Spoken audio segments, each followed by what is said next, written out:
11th Standard Maths, Chapter 6, Two-Dimensional Analytical Geometry, Exercise 6.3, Question number 4.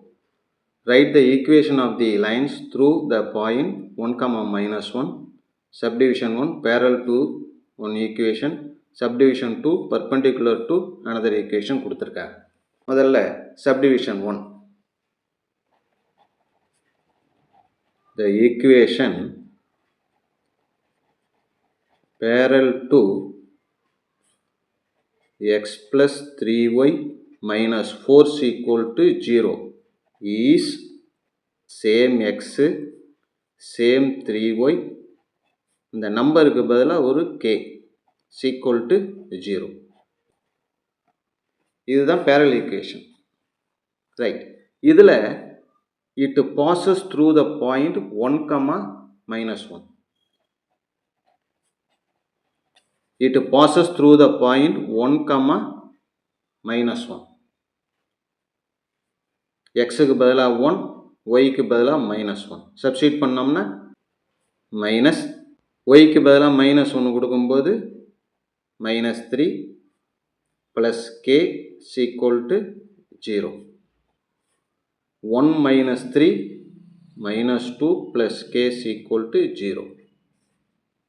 k is equal to -2 அந்த பக்கம் போனால் +2.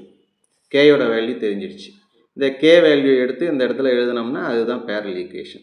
Therefore, required parallel equation is x plus 3y, k அப்படிங்கிறதுக்கு பதிலாக நம்ம கண்டுபிடிச்சிருக்கிற 2. அவ்வளோதான். Next, subdivision 2. Equation of the line perpendicular to 3x plus 4y minus 6 equal to 0 is y ஓட coefficient x ஓட multiply பண்ணும் 4x. x ஓட coefficient sign change பண்ணி y ஓட multiply பண்ணும் minus 3y is equal to k. இதுதான் perpendicular form.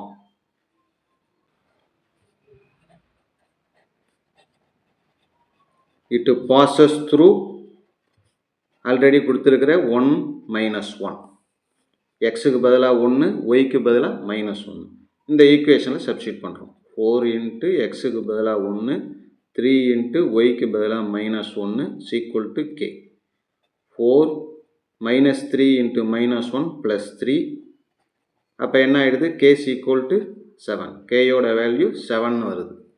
Therefore, required equation is